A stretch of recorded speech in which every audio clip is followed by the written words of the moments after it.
shielded metal arc welding. This is a typical shielded metal arc welding electrode classification. We have an E for electrode, which means it carries current. The 60 is for the tensile strength in thousands of pounds per square inch, or KSI. The 1 is the position. 1 is all position. 2 is flat grooves and fillets, or horizontal fillets only. And then there's a 4, which is specially made for welding vertical down. Our last digit here, the 0, tells us what's in the flux. In this case, it's a fast freeze rod. It uses a particular type of coating, and it's designed to dig deep and freeze quickly so that you can get into that thicker material. You can also have an addition out to the end that can tell you a number of things. Some of it's for low alloy electrodes, telling you what other elements are alloyed into it. And some of it, for instance, on a 7018 H4R, tells you that it's a low hydrogen, and the R means it meets the reduced moisture requirements, so you can have it out of the oven longer without picking up moisture from the atmosphere. So here we have two more examples. We have our E7024, once again electrode, 70,000 pounds per square inch tensile strength.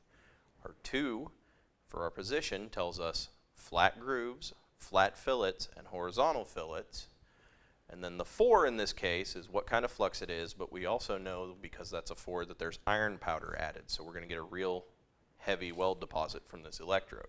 On our next example, we have an E9018-B3 electrode, 90,000 pounds per square inch, all position.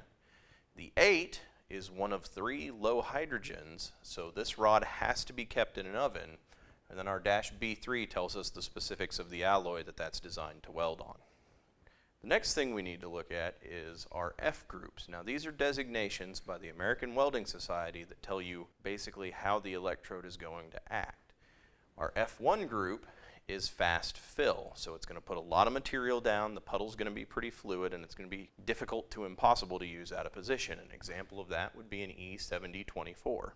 Our F2 group is our fill freeze.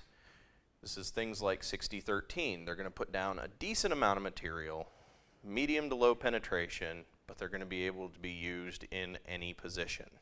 Our F3 group is our fast freeze. They're all position rods. They dig deep. They don't put down a lot of material, but they have a little bit of cleaning action too with them. An example of that would be an E6010. And then our F4 group is another fill freeze group, but this group is all of our low hydrogen electrodes. So that'll be things like E7018, E6016, and things like that.